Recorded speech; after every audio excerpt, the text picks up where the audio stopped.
उपलब्ध आहेत।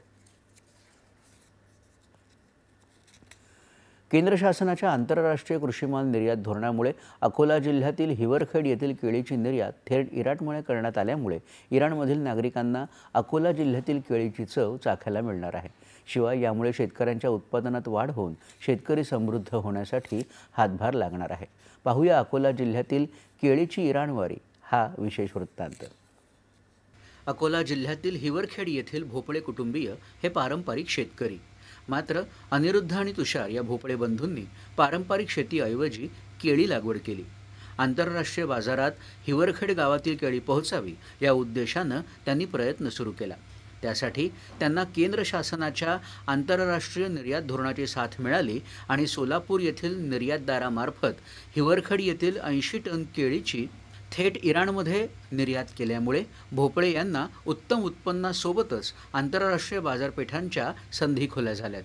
केळी एक 7 वर्षापूर्वीपासून पिकवतोय, पण त्याच्यात मार्केट पिकवणं तर कोणालाही येते, पण आज मार्केटमध्ये लक्ष देत असताना 2 पैसे जिथे आपल्याला उरतील तिथे आम्ही लक्ष द्यायला यावर्षी मागच्या वर्षीपासून केंद्रित झालो।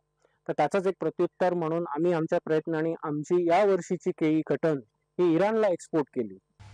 केंद्र शासनाच्या उद्योग मंत्रालयामार्फत कृषी आणि प्रक्रिया केलेलं अन्न उत्पादन निर्यात विकास प्राधिकरण अर्थात अपेडा ही संस्था भारतातील कृषी उत्पादनांना आंतरराष्ट्रीय स्तरावरील निर्यात आणि विकासाला प्रोत्साहन देण्यासाठी कार्यरत आहे।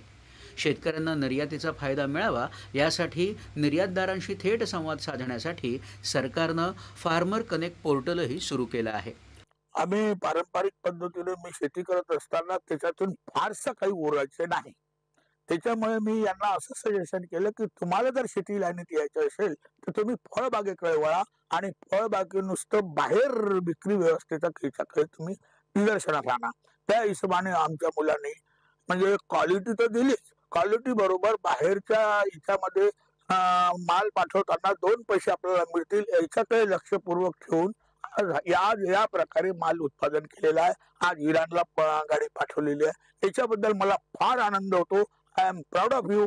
आमच्या मुलांनी, आमच्या पुतण्याने आणि आमच्या मुलांनी हे जे आपल्याला काय म्हणतात ही जी योजना घेतली याच्यामागे आम्ही पूर्णपणे पाठिंबा आहे यांचा।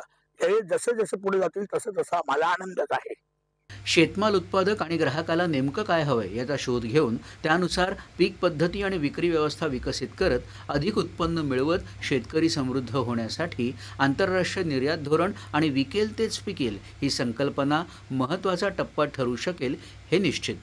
खूप आनंद येतोय, अभिमान वाटतो। मी माझी केळी लहान आपल्या गावातून माझी केळी इराणला जात आहे, याच्यामध्ये खूप अभिमान वाटतो मला। सेंट्रल गव्हर्नमेंट आणि महाराष्ट्र शासन हे पूर्ण आता एक्सपोर्टच्या हिशोबाने आपण प्रयत्न करत आहे की आपल्या सध्या डिमांड आहे 100 कंटेनरचं, आपण फक्त 20 कंटेनर पाठवत आहोत। तर सर्व शेतकऱ्यांना सांगू इच्छितो की सर्व या पद्धतीने पेरा, आपलं क्वालिटी गुणवत्ता करा आणि तुम्ही पण एक्सपोर्ट करा। दूरदर्शन बातम्यांसाठी विशाल बोरे, अकोला। केंद्रीय वाणिज्य आणि उद्योग मंत्री तसंच उत्तर मुंबईचे